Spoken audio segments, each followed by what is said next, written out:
So we talked about this last week that my dear friend, Erin McCahill, had the honor of checking off one of these huge bucket list items from her list. And that was to become a TED Talk speaker. Erin, congratulations. How does it feel to be a TED Talk speaker? Thank you so much, Tracey.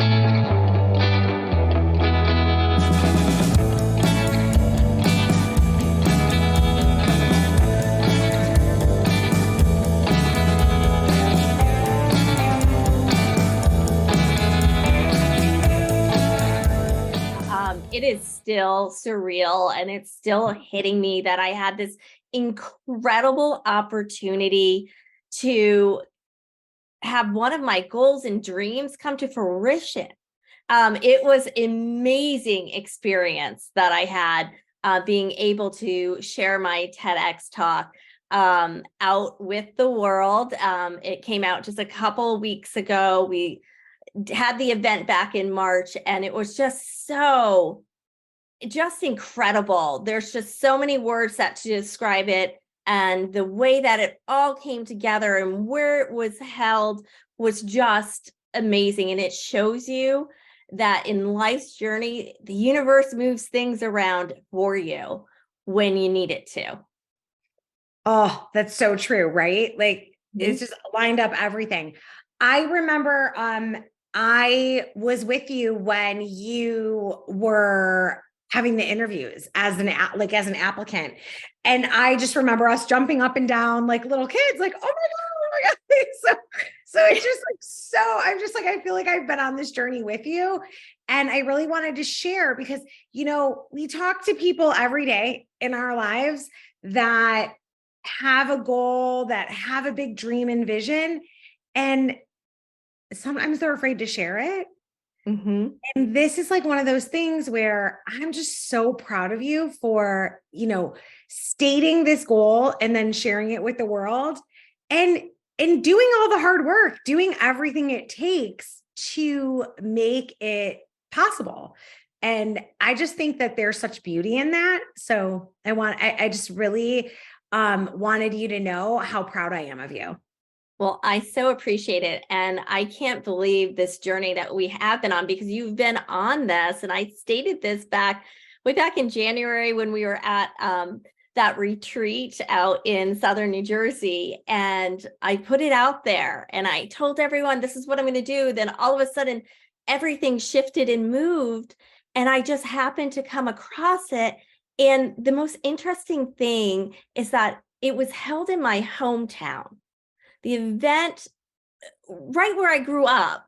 And it was held at the high school where my mother taught. And to have all those things come together this year, especially since last year, my mom passed away. But now I'm back in my hometown doing one of the biggest things on my list that I want to do, and to share a message that is so important to get out to the world, in that how do you navigate life today when there's so many undercurrents that can just sweep you away. And I got to do this just right in my backyard. And I'm so grateful for that. And it was such an experience. And you were there from the very beginning to when I got the interview. And we were planning on literally getting up at like 3 a.m, going to the interview, coming back if they couldn't do it via Zoom. And we were just so excited. And then the following couple weeks later, when I found out that I got it, we were actually on a call and meeting, and that came to fruition. It's so crazy how it all works. Oh my goodness. It's amazing. And it literally has made me want to jump up and down, like I said, like a schoolgirl every time. I'm like, yes. And I've shared this with you, with everybody publicly, like doing a TED Talk is on my, my goal list. So it was like, oh my God, I was like going through it with you, so it's so cool. And I didn't ask you this yet. So this is the question I have for you. What has surprised you about this journey? That I put myself in the position of just saying yes and showing up and just having everything in front of me and just constantly saying yes. And it came to fruition. And the biggest surprise is that the number of people that have listened to my TEDx talk so far, the number of people that have come forward and just said, I really connected with this. This completely makes sense. I needed to hear this, has just been amazing. And just has just shifted so many things in the way that I think about, sharing my story and my life journey, right? Because you don't know who you're going to connect with or help. And that's where we are today. And that has just been wide open, like this package, this present that you've had with all these bows on it. And it's just been torn open. Just to share that has just been just so humbling and so grateful. Erin, it's amazing because I remember that the day that your TED Talk went live, and whoever hasn't listened yet, as soon as you are done watching our live, please, I urge you, go listen to it immediately, because it is one of these talks that it's like being on the journey with you. And I had like the soul shivers. Like it was like, it hit me so in the heart, because who hasn't felt that moment where you needed, the lifeguard? So it has such deep, powerful meaning. And I think it's so relevant to what people are facing right now. Right now is May, and this is Mental Health Month.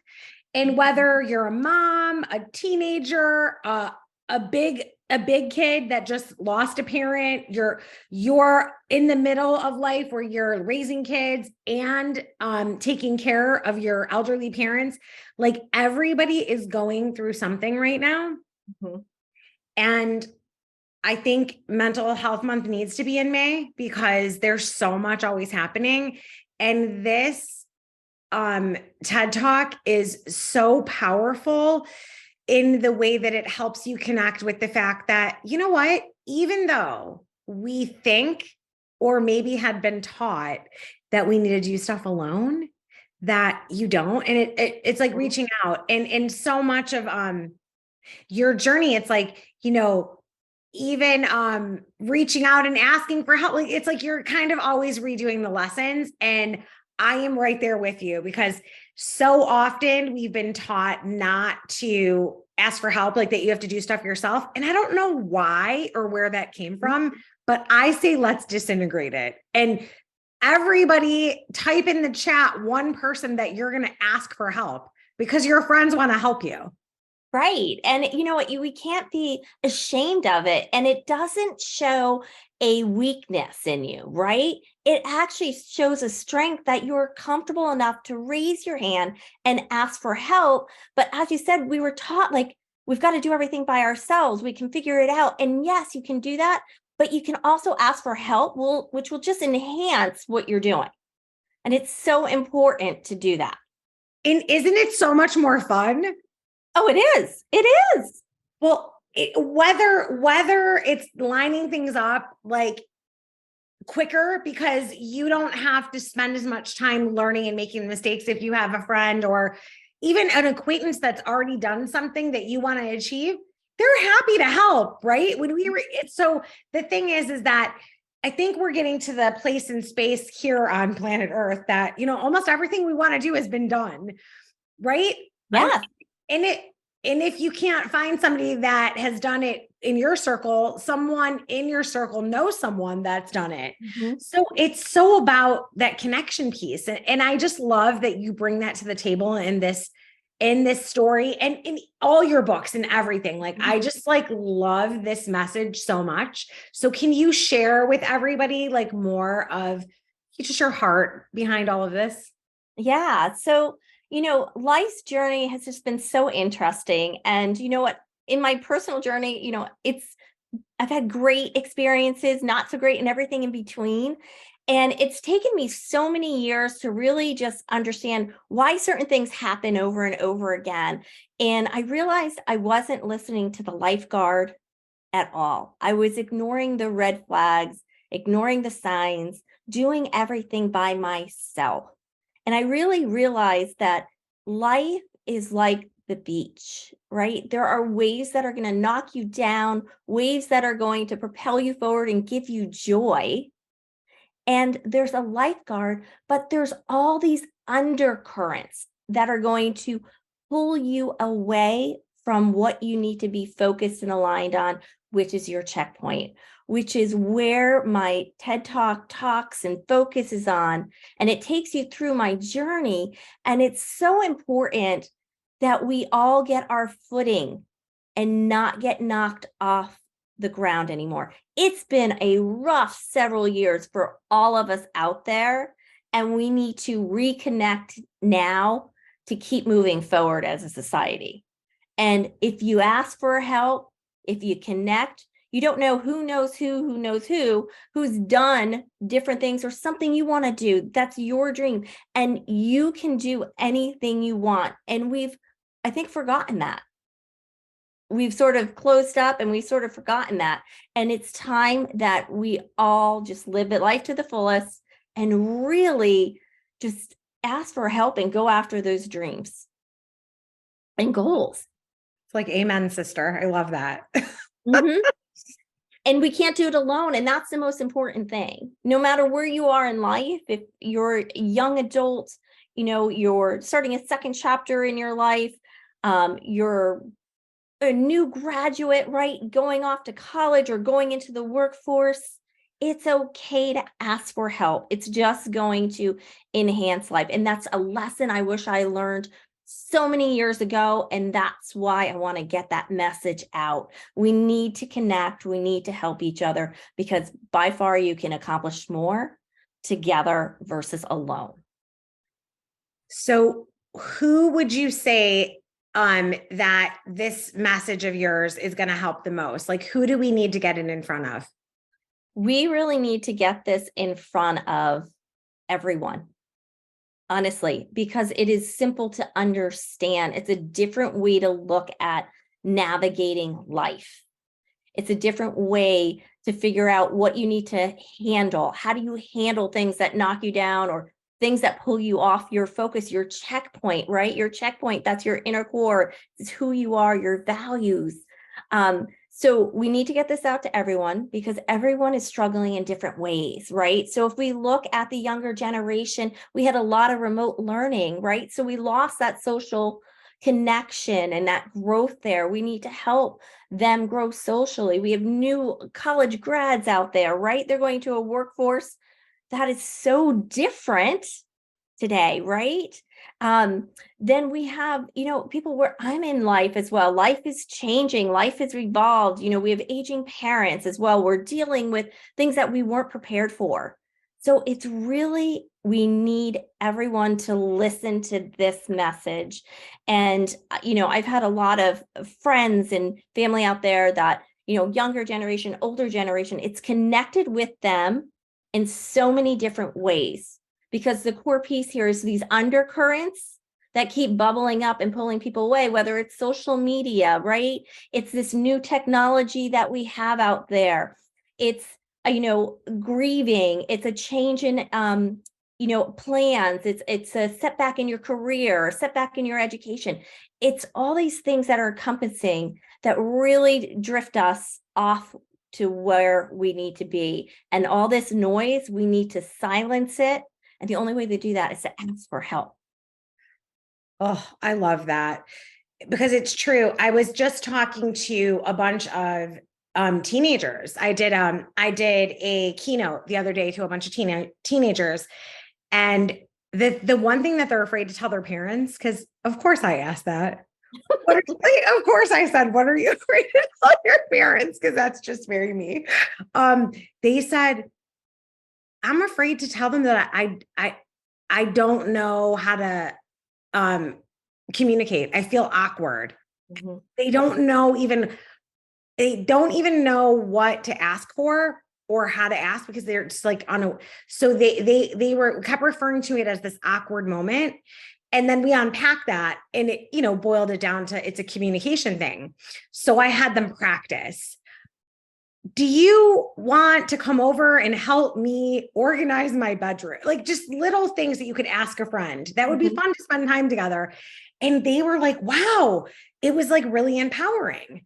So, and then it was like, do you want to come over and help me get in gear and start going on walks? I want, so just like little things. And, it doesn't matter if you're a teenager or an adult, like sometimes it's good to go on a walk with a friend. Right. And that's helpful. And so I learned this from one of my mentors, Patty Aubrey, and she always says that you got to start asking for the little things. Mm-hmm. So that when the big things, like, when somebody you love is in trouble and, your life's going to shift around, that you can reach out to everybody. So, that's what I was like really encouraging, right? It's like, start asking for these little things. So then I started talking to my boys about this after, and they're really funny. They're like, because I didn't want to prompt them, but I was like, so, what do you think are the struggles in the world right now? Same things. They're 10 and 12. They said a lot of awkward moments. Like, they don't know how to handle the emotions. Like, are we allowed to cry? Or are we not? We're boys. Like, so we had to unpack like a lot of that stuff, which was very, just very interesting in the sense that there's a lot of work to be done. And I'm so, so grateful that you're doing this work and putting it out into the world. Well, thank you. And I completely agree. There is so much work to be done, and it's at all levels and in all situations. And we have to be really comfortable with, asking, like you said, for the little things, for that help, go on that walk with a friend, open up, right? Find those people that can be the lifeguard in your life. It could be a mentor, it could be a colleague, a friend, a family member, right? And just start talking about the little things. And it's okay. Emotions are okay. It's not a bad word. Emotions are okay. And I tell everyone that because we get so bottled up and we're like, no one can see me down. No one can see me cry. No one can see me frustrated. And it's okay to let that out. You need to do that. Yeah. Cause like that means we're living, right? Mm-hmm. That means we're living. I don't know where I learned this first, but one of the biggest shocks to me in all of my years of educating people and just that curiosity of like, why do we as humans do what we do, is understanding that when people are depressed, it means they didn't let their emotions come out. They depressed their emotions. So, the way to combat all of this heavy mental depression is to express your emotions. And of course, in the healthiest way possible. But the more that we allow ourselves to run through them, and I love when, this is funny. I love when you see little kids, they're like so upset. They're crying their eyes out. And then the next minute they're like, hi. They're like, fine. I'm so cute. Don't I look cute? Like, and people are like, oh, they're acting or they're hamming it up. I'm like, that's actually how we're all supposed to behave. We're supposed to process emotions that quickly and then be able to be like, I'm crying and I'm melting down and now I can walk on stage with a smile. Like, right, exactly. Right. Because like then you're not depressing anything, right? Right. And it's like sharing that piece of vulnerability, I think, is really important. I think it builds trust with ourselves and then with others, right? Because that's, I think, a piece of all of this is like that trust factor. It is. It really is. And, that was one of my biggest lessons. And I wrote about this in my very first book that we launched last year, Women Who Dream. And, I realized I did not grieve my father's loss until 33 years later, just in time for losing my mom. And because I pushed everything down, right? That depression, that sadness, that grief, and I pushed it so far down, I missed critical, clear, crisp, wide open opportunities or signs that maybe this isn't the path you should be going down. And that's where it's so important today, especially after, the last few years, that we open up and we start talking and help each other through this so that you don't get stuck, so you don't get pulled down to a path that might not be the greatest path for you. And so you don't miss the ultimate wave of opportunity that's coming your way, because it's really, really fun And life is really, really good when you keep catching these great waves out there. But if you keep getting knocked down wave after wave after wave, you start to lose your self-identity, you start to lose your energy, and we need to shift that. And we need to shift that together.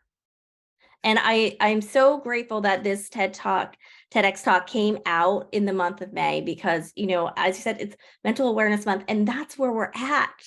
Yeah. And we can't be ashamed to talk about it. Absolutely. And you've been doing all of this work, writing books, sharing your message, like coaching people through all of this stuff. So what are you doing now? Like, where are you at in life and business? Like, what's going on with you now? Yeah. So, I'm very fortunate. I work for a great company where I'm the head of customer experience. So we're always working with customers externally and internally. I'm working with clients one-on-one as well. And now starting to get out there and speak and sharing this message. So motivational speaking and helping people understand that there's other avenues to go down. So, this year has been a blank canvas for me. Like everything shifted with my mom passing away. So I've had this big, wide open canvas. And now it's just creating this next step in life. And I've loved writing my books. I've met incredible people through that. I've learned so much through that. But also, I've learned a lot about myself. And I learned that, everyone has a superpower, everyone has a zone of genius. Doesn't matter. Everyone does. And we've got to remember that. And that's what we need to take out to the world and shine. And that's what we all need to bring. And one of the things that I do so well is help people and corporations, businesses, small, medium, or large, build great cultures and live their life that they want, build a high performing culture. It's all around that. And it's because I'm sharing my story.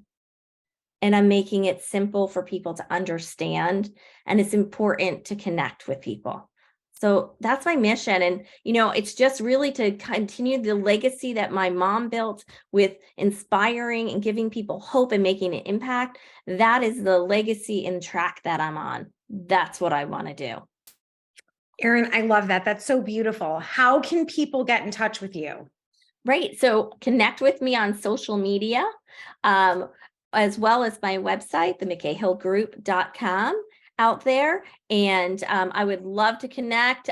We'll start, I'll be starting some different lives and interactions out there with everyone so we can connect and talk more and bring in this connection, right? To help people understand how to listen to the lifeguard and ride the undercurrents of life. There's so much more to this.